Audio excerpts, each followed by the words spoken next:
Hello guys, after a long time Kollam fish lover ornament fish ഫാമിൻ്റെ മറ്റൊരു വീഡിയോയിലേക്ക് സ്വാഗതം. അപ്പോൾ നമ്മൾ ഇന്ന് വന്നേക്കുന്നതെന്ന് വെച്ചാൽ നമ്മളെ എക്സോട്ടിക് വെറൈറ്റി ആസുള്ള വെയിൽ ടെയിൽ സീബ്രാസിൻ്റെ കാര്യങ്ങളാണ്. കംപ്ലീറ്റ് ഗെയിനേഴ്സാണ്.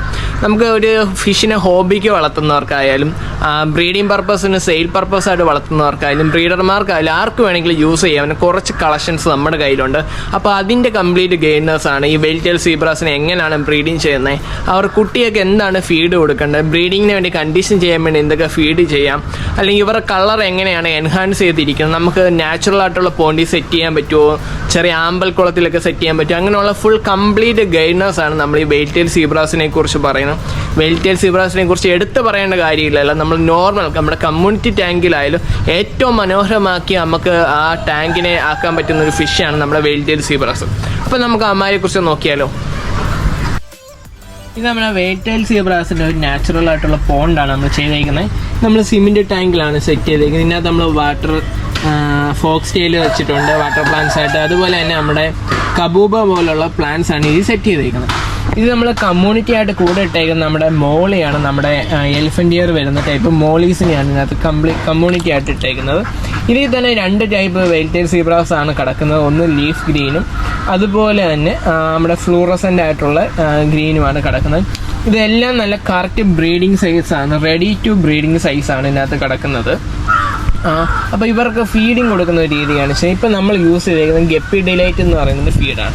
അത് നമ്മൾ ഇതിനകത്ത് യൂസ് ചെയ്യാനുള്ള കാരണം എന്താണെന്ന് വെച്ചാൽ അത്യാവശ്യം പ്രോട്ടീൻ കണ്ടൻറ്റ് എന്ന് വെച്ചാൽ ഒരു ആവറേജ് ആണ്, ഒരു 45% ഉള്ളൂ.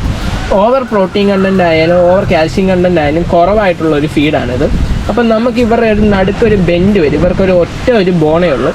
അത് നമ്മൾ ബെൻഡ് വരാതെ നമുക്ക് യൂസ് ചെയ്യാൻ ഏറ്റവും ബെറ്ററായിട്ട് ഉപയോഗിക്കാൻ പറ്റുന്ന ഒരു ഫീഡാണിത്.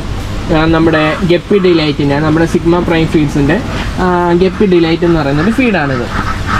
ഗൈസ്, ഇത് നമ്മുടെ ഓപ്പൺ ആയിട്ടുള്ള ടാങ്കാണ്. നിങ്ങൾക്ക് കാണാം ഇവിടെ നമുക്ക് മഴയും വെയിലും എല്ലാം കൊണ്ട് ഓപ്പണായിട്ട് കിടക്കുന്ന ഒരു ഫിഷ് ടാങ്കാണിത്.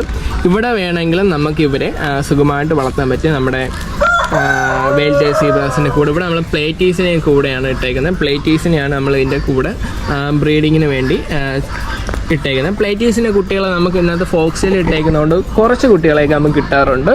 അത് കഴിഞ്ഞ് ഇവരുടെ ബ്രീഡിങ്ങും കാര്യങ്ങളും എങ്ങനെയാണെന്ന് ഞാൻ പറഞ്ഞുതരാം. ഇതിനകത്ത് എല്ലാം റെഡി ടു ബ്രീഡിൻ്റെ സൈസിലാണ് വെയിൽ ടെയിൽ സീബ്രാസ് കിടക്കുന്നത്. ആൻഡ് ഇത് നമ്മുടെ അടുത്തൊരു ബാച്ച് കുട്ടികളാണ്, പൊടി കുഞ്ഞുങ്ങളാണ് ഈ കിടക്കുന്നത്. നമ്മൾ ബ്രീഡിങ്ങിന് കഴിഞ്ഞ് ഏകദേശം ഒരു 3 ആഴ്ചത്തെ സ്റ്റേജാണ് കിടക്കുന്നത്. ഇതിനകത്ത് ഇറങ്ങുന്നതെന്ന് വെച്ചാൽ നമ്മുടെ leaf green colour, fluorescent green colour, അതുപോലെ തന്നെ ബ്ലൂ കളറും കൂടിയാണ് ഇതിനകത്ത് ഷെയ്ഡായിട്ട് ഇറങ്ങുന്നത്. അതിൻ്റെ കൂടെ നമ്മൾ ഗപ്പീസിൻ്റെ കുട്ടികളെയും കൂടി ഇട്ടിട്ടുണ്ട്. കാരണം അവരെല്ലാം ഒരുമിച്ചാണ് കിടക്കുക. കാരണം ഗപ്പീസ് ബ്രീഡാവുന്ന ഈ ഇവന്മാർ എഗ്ഗ് ചെയ്യുന്ന ആയതുകൊണ്ട് നമുക്ക് ക്രോസ് ബ്രീഡിങ്ങോ കാര്യങ്ങളോ ഒന്നും ഉണ്ടാകത്തില്ല.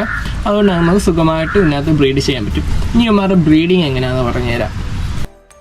ആൻഡ് ഗൈസ്, നമ്മുടെ ബ്രീഡിങ്ങിന് നമ്മൾ യൂസ് ചെയ്യുന്ന ഏറ്റവും ബെറ്റർ ആയിട്ടുള്ള സാധനമാണ് ഇത്. പേസ് നെറ്റ് വെച്ചുള്ളത് ബ്രീഡിംഗ് ബോക്സാണ്. നമ്മൾ ഗപ്പീസിനെയൊക്കെ ബ്രീഡിങ് ചെയ്യുന്നവർക്ക് അറിയാം ബ്രീഡിംഗ് ബോക്സ് എന്തിനാണ് യൂസ് ചെയ്യുന്നത്. ഇത് ജസ്റ്റ് ഒന്നുമില്ല, ജസ്റ്റ് ഓപ്പണായിട്ട് ഇങ്ങനെ വെള്ളത്തിൽ ഇടുക. ഇതിനകത്തോട്ട് മെയിൽസിനെയും ഫീമെയിൽസിനെയും സെപ്പറേറ്റ് ചെയ്ത് നമ്മൾ ഈവനിങ് ഇടുന്നു.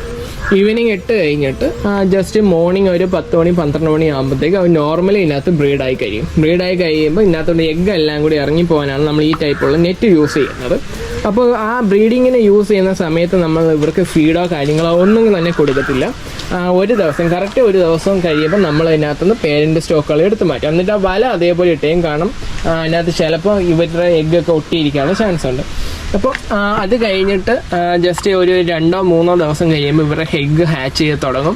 അപ്പോഴത്തേക്ക് നമ്മൾ ഫസ്റ്റ് യൂസ് ചെയ്യുന്നത് നമ്മുടെ ഈ വാഴയില പോലുള്ള സാധനങ്ങൾ അല്ലെങ്കിൽ ഇതേപോലുള്ള പ്ലാന്റ് യൂസ് ചെയ്ത് ഇൻഫോസോറി ഉണ്ടാക്കുകയാണ്. ഇൻഫോസോറി നാച്ചുറലായിട്ട് ഉണ്ടാക്കുകയാണ്. നമ്മൾ ഈ പലരെയും കണക്ക് നമ്മൾ വേറെ കൾച്ചർ ആയിട്ട് കൊണ്ടുവരിക്കുന്നൊന്നുമില്ല. ജസ്റ്റ് ഇതിനകത്ത് തന്നെ പ്ലാന്റ്സ് ഇതേപോലുള്ള കരിയില കാര്യങ്ങളൊക്കെ ഇട്ട് സെറ്റ് ചെയ്ത് ഇൻഫോസോറി ഉണ്ടാക്കുകയാണ്. എന്നിട്ട് അവർക്ക് ഫീഡ് ചെയ്യുന്നു. അത് കഴിഞ്ഞ് ഒരാഴ്ച കഴിയുമ്പോൾ നമ്മൾ ആർട്ടിമിയാസ് ഫീഡ് ചെയ്ത് കൊടുക്കുകയാണ്. പിന്നെ ഇവന്മാർ വളർന്നു വരുമ്പോൾ നമ്മൾ ഒട്ടുമിക്ക ആൾക്കാർക്കും വരുന്നത് പ്രശ്നമാണ് ഇവർക്ക് ഈ ബെൻഡ് ഉണ്ടായി പോകുന്നത്. ആ ബെൻഡ് ഉണ്ടായി പോകുന്നത് എങ്ങനെ തടയാമെന്ന് വെച്ചാൽ അവർക്ക് പ്രോട്ടീൻ കുറഞ്ഞ ഫീഡ് കൊടുക്കുക, അതുപോലെ അവർക്ക് മാക്സിമം സ്പേസും കൊടുക്കുക. അവർക്ക് നീന്താനുള്ള സ്ഥലം കുറഞ്ഞു കഴിഞ്ഞാൽ അവർക്ക് ബെൻഡ് ഉണ്ടാവും. അതുപോലെ തന്നെ നമ്മൾ ബ്രൂഡിനെ സെറ്റ് ചെയ്യുമ്പോൾ ഏറ്റവും നല്ല ക്വാളിറ്റി ഉള്ള ആൾക്കാരുടെ നിന്നും ബ്രൂഡിനെ വാങ്ങി സെറ്റ് ചെയ്യുക. ഇല്ലെങ്കിൽ ഇതേപോലെ ബെൻഡ് വരാനുള്ള ചാൻസ് ഉണ്ട്. അതുപോലെ മാക്സിമം നല്ല സ്റ്റേബിളായിട്ട് ബ്രീഡിങ് ചെയ്യുക. എപ്പോഴും അത്യാവശ്യം നമ്മുടെ മാർക്കറ്റിലേക്ക് നല്ല രീതിക്ക് ഡിമാൻഡുള്ള ഒരു ഐറ്റമാണ് ഇത്. അപ്പോൾ ഇതിൻ്റെ മെയിൽസ് ഫീമെയിൽസ് ഒക്കെ എങ്ങനെയാണെന്ന് സെപ്പറേറ്റ് ചെയ്യുന്നത് അല്ലെങ്കിൽ അതിൻ്റെ കാര്യങ്ങളും കൂടി പറഞ്ഞുതരാം.